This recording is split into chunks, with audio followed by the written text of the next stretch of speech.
Bhagavad Gita 16th chapter దైవాసుర సంపద్ విభాగ యోగంలో 16 శ్లోక. అనేక చిత్త విభ్రాంతాః మోహజాల సమావృతాః ప్రసక్తాః కామభోగేషు పతంతి నరకేషు చ. ఏవైతే అసురీ స్వభావాలు ఉన్న వాళ్ళ సంకల్పాలు అవన్నిటి గురించి చెప్తూ ఇక్కడ మళ్ళీ అంటే ఇప్పుడు ఏదైతే అనేక చిత్త విభ్రాంత, అనేక అంటే చాలా రకాలుగా, చిత్త అంటే ఊహలు తలంపులు.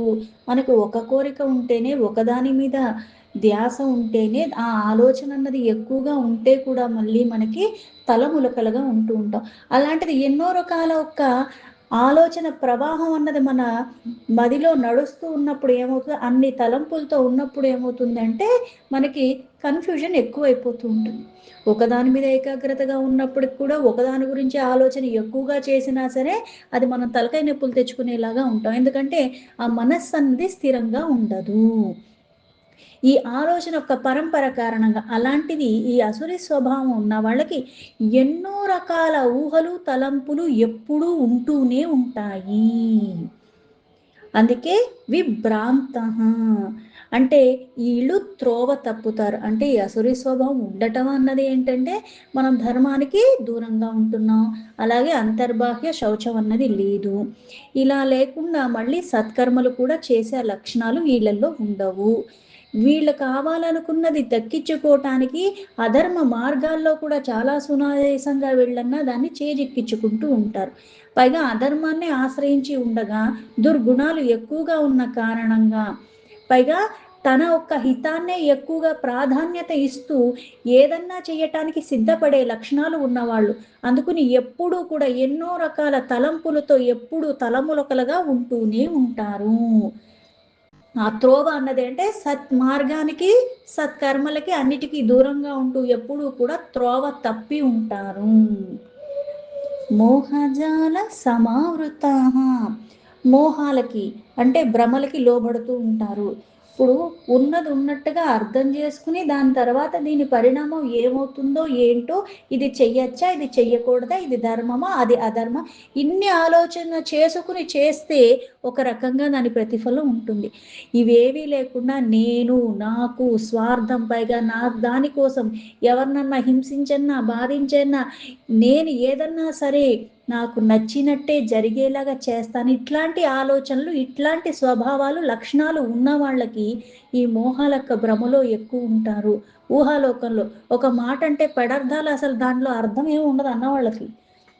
వీళ్ళు దాన్ని చిత్రీకరించి చూపించే విధానం నిజంగా అన్ని కోణాల్లో కూడా అది మాట్లాడిందంటే అమ్మ అని చెప్పినా సరే అమ్మ అన్నది చాలా మామూలు పదమే, అందులో పెద్దగా ఏం అనుకోవటానికి లేదు. ఉదాహరణ చెప్పుకోవాలంటే దాన్ని కూడా చిత్రీకరించి వక్రీకరించి కూడా చెప్పగలిగే అంత ఇంత మోహాలకి లోబడిపోయిన కారణంగా ప్రతిదీ భూతద్దంలో చూసేలాగా, అలాగే ఈ దుర్గుణాల కారణంగా ఈ భ్రమలకి లోబడి ఉన్న కారణంగా, పైగా జాలము అంటే వల లాంటిది, ఇవి ఆ ఆవరణలోనే ఉంటూ ఉంటారు. అది ఎప్పుడు వాళ్ళకి మోహం అన్న జాలం అన్నది ఆవరించి ఉంటుంది. అందుకే సమావృత.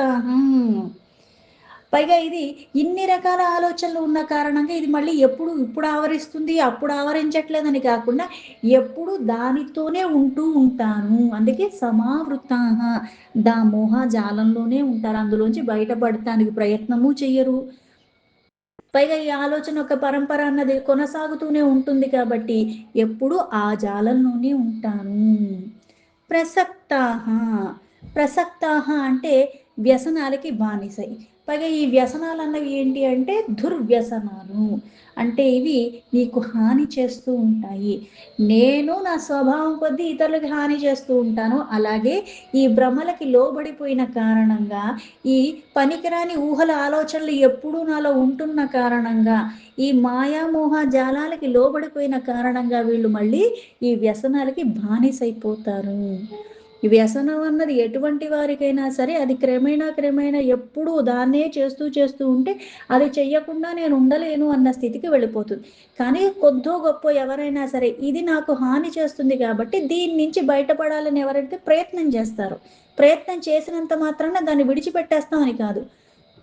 ఆ ప్రయత్నం చేసే కొద్దీ ఏమవుతుందంటే, ఇప్పుడు ఇన్ని రకాలుగా చేస్తున్నది కొద్దిగా క్రమేణా మళ్ళీ కాలానుగుణంగా మన సంకల్పంతో మనకున్న ఆ గుణాలను బట్టి, అలాగే మన చుట్టూ ఉన్న వాతావరణాలను బట్టి, మన స్నేహాలు బట్టి, ఈటినన్నిటి బట్టి కూడా దాన్ని మనం వదలగలిగే స్థితికి మెల్లగా చేరుకునే అవకాశం ఉన్నది. కానీ ఇక్కడ వీళ్ళు ఇంతకు ముందు శ్లోకాలో చెప్పినట్టుగా వీళ్ళటువంటి వాళ్ళో, వాళ్ళ చుట్టూ ఉన్నవాళ్ళు గూడా అదే స్వభావాలు కలిగి ఉన్నవారు కాబట్టి, ఈళ్ళకి బానిసైపోయిన కారణంగా వాళ్ళు అదే కోవలో ఉన్నప్పుడు ఇందులోంచి బయటపడటానికి అది చాలా కష్టతరము. బయట పట్టమన్నది అవ్వదింక.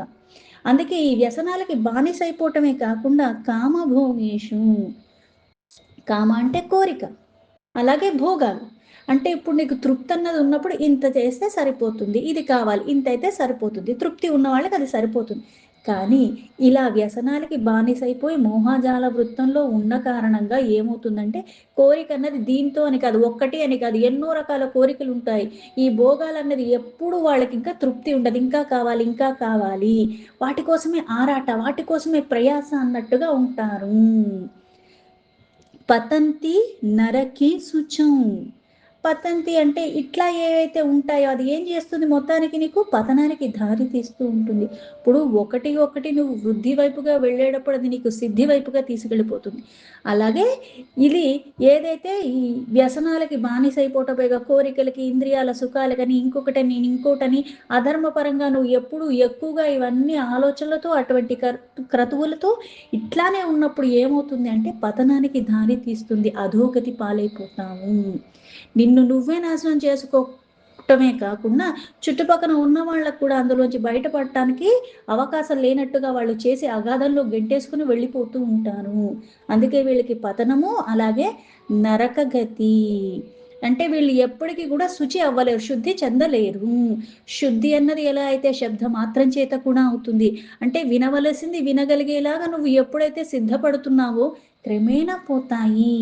కానీ ఇక్కడ ఈ వ్యసనాలు ఇవన్నీ కూడా ఇదే దోవలో ఉన్నారు కాబట్టి వాళ్ళకి ఇంక ఎప్పటికీ ఆ శుచి అన్నది రాదు. శ్లోకానికి యథాతథా మీనింగ్ తీసుకుంటే అనేక చిత్త విభ్రాంతాః మోహజాల సమావృతాః ప్రసక్తాః కామభోగేషు పతంతి నరకేషు చ. ఎన్నో రకాల చిత్తభ్రమలకు లోబడిన కారణంగా మోహజాలాల్లోనే ఉంటూ చిక్కుకుని ఉన్న కారణంగా ఈ అసురీ లక్షణాలు కలిగిన వాళ్ళు విషయ భోగాల పట్లే ఆసక్తి ఉన్న కారణంగా ఘోర నరక పాలులో వాళ్ళు పడిపోతూ ఉంటారు. అహంకారము, అలాగే ఇలా దురాభిమానం ఇవన్నీ ఉన్నప్పుడు ఏమవుతుందంటే పైగా నేనే గొప్ప, నాకన్నా మించినవాడు ఎవడూ లేడు, ఇట్లాంటి ఆలోచనలు ఉన్నాయి.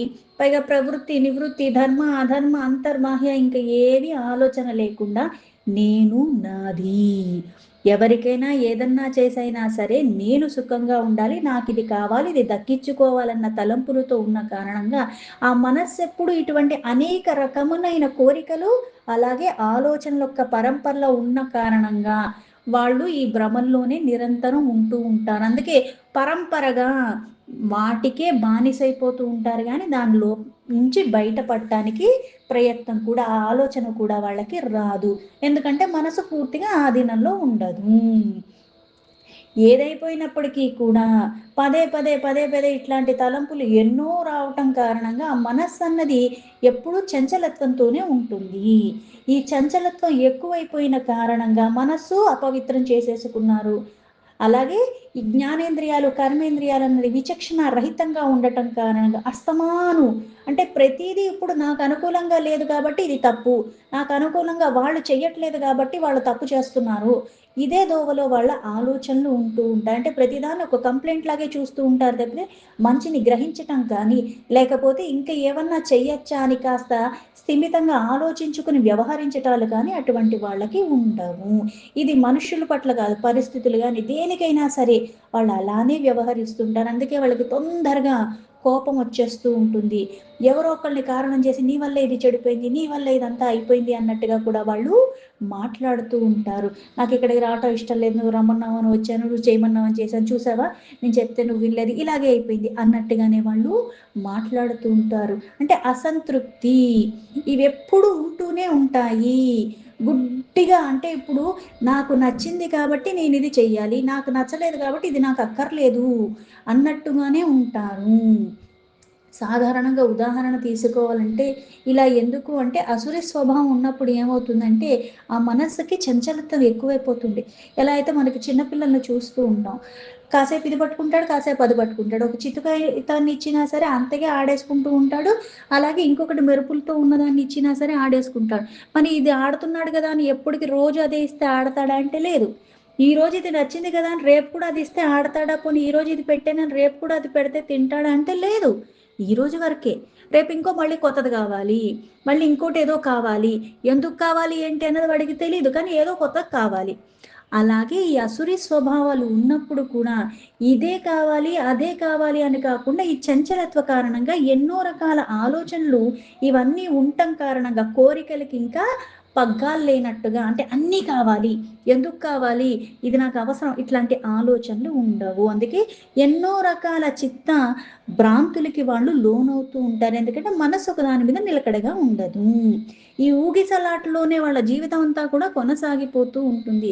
మోహజాలం అంటే ఏమిటి అంటే అక్కర్లేని దాని కోసం ఆలోచించటమే కాకుండా మళ్ళీ అది ఎలా సాధించుకోవాలని మళ్ళీ దానికోసం బోలెడు పగడ్బందీలు చేసుకొని మళ్ళీ ఆచరణలో పెట్టి అంటే ఓ సమయాన్ని వృధా చేస్తున్నాం. ఏదైతే పరిమితి కాలానికి మనం వచ్చాం. ఎప్పుడు వెళ్ళిపోతావు అన్నది తెలీదు. వచ్చిందైతే నీకు తెలుసు గానీ ఎలా వెళ్ళిపోతావు, ఎప్పుడు వెళ్ళిపోతావు అన్నది ఎవరికైనా గ్యారంటీ ఉంటుందంటే ఎవరికీ లేదు. అయినప్పటికీ కూడా ఇంకా ఇంకా కోరికల్ని పెంచుకుంటూ ఉండి ఇలా ఏదో ఒకటి చేసుకుంటూ వెళ్ళిపోవటం కాకుండా దీని నుంచి బయటపడాలి అంటే ఎలా అయితే కర్మలు చేస్తూనే కర్మబంధనాల్లో చిక్కుకోకుండా ఉండాలి అంటే సర్వం సమర్పణ భావంతో.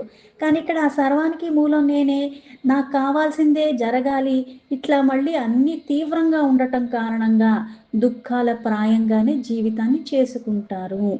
అందుకే ప్రతిదానికి ఆవేదన వస్తుంది. మనస్సు నాకు నొచ్చుకుందని ఇతరుల మనస్సును కూడా చాలా సునాయాసంగా వాళ్ళు నొప్పిచ్చేస్తూ ఉంటారు గానీ, వాళ్ళ బాధ కాదు. నా బాధే బాధ. నాకు కలిగిందే పెద్దది. న్యాది, నాది అన్నట్టుగానే ఉంటూ ఉంటారు. ఈ వ్యాధికి కొన్ని కొన్ని వ్యాధులకి ఎలా అయితే మందులు ఉండవంటారో ఇది కూడా అటువంటిదే. పదే పదే నేను, నాది అన్న ఆలోచనే ఆ మనసులో ఉంచుకుంటూ ఉంటారు. ఆ భావోద్వేగాలన్నవి కూడా అందుకే చాలా తీవ్రంగా ఉంటూ ఉంటాయి. సాధారణమైన వాళ్ళకి అట్లాంటి లక్షణాలు ఉండవు సహజంగానే. ఇది చూస్తే అర్థమైపోతుంది. వీళ్ళు సాధారణమైన వాళ్ళు కాదు. కొంచెం ఏదో తేడా ఉంది అని. అందుకే ఇక్కడ కొన్ని కొన్ని ఫలితాలు చూసైనా సరే కొన్ని నువ్వు చెయ్యటం అలవాటు చేసుకోవాలి. ఆ నిర్ణయాలు తీసుకునే అధికారం ఇచ్చాడు గానీ, ఇక్కడ కర్మలు చేసేది, చెయ్యకూడనిది కూడా నిర్ణయించుకోవాలి. ఏది పడితే అది చేసేసి మళ్ళీ మనము ఈ బంధనాల్ని పెంచుకోవటం కాదు. వాడిని తొలగించుకునే ప్రయత్నం చెయ్యాలన్నది భావన రావాలి. అందుకే అసురీ స్వభావం వాళ్ళకి ఎలా ఉంటుంది అంటే ఈ జనన మరణాల చక్రాల్లోంచి వాళ్ళు బయటపడలేరు. ఎందుకంటే నేను కొన్ని జన్మల నుంచి కొన్ని వాసనలు మోసుకొచ్చాను. ఆ వాసనల కొద్దీ నాకు ఈ జన్మొచ్చింది. ఇప్పుడు ఆ వాసనని తీవ్రంగా చేసుకుంటూ ఇంకా ఇంకా పెంచుకున్నప్పుడు ఏమవుతుందంటే మళ్ళీ నేను ఈ తొలగించుకోవటానికి ఇంకో జన్మ తీసుకొని నేను అనుభవిస్తూనే ఉండాలి తప్పితే నేనింకా ముక్తి వైపుగా వెళ్ళలేను. అందుకే ఇంకా ఇంకా అదో గతి. ఎలా అయితే ఇంతకు ముందు శ్లోకాల్లో చెప్పినట్టుగా చేసుకున్న కర్మలకి ఫలితంగా ఏమవుతుందంటే కాస్త ఉన్నతంగా ఇంకో జన్మలో ఉన్నప్పుడు ఇంకో మెట్టు ఎదిగేలాగా ఉంటుంది. కాకపోతే ఇంకా ఇంకా దిగజారిపోతున్నట్టు అంటే ఇంకా ఇంకా తక్కువ జన్మలు తీసుకుంటూ ఉంటాము. ఎలా అయితే పశు, పక్షి, క్రిమి, కీటకాది. అందుకే ప్రవర్తన బట్టి నా స్థాయి మారుతుంది.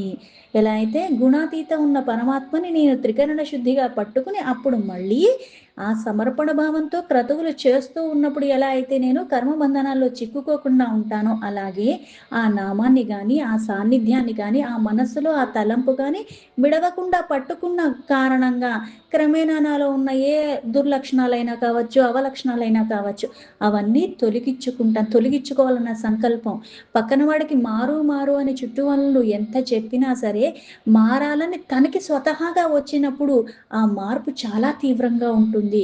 మన ప్రయత్నాలు ఎక్కువగా ఉండి, వాళ్ళ ప్రయత్నం ఏమీ లేనప్పుడు ఏమవుతుంది అంటే పెద్దగా తేడా ఏముండదు.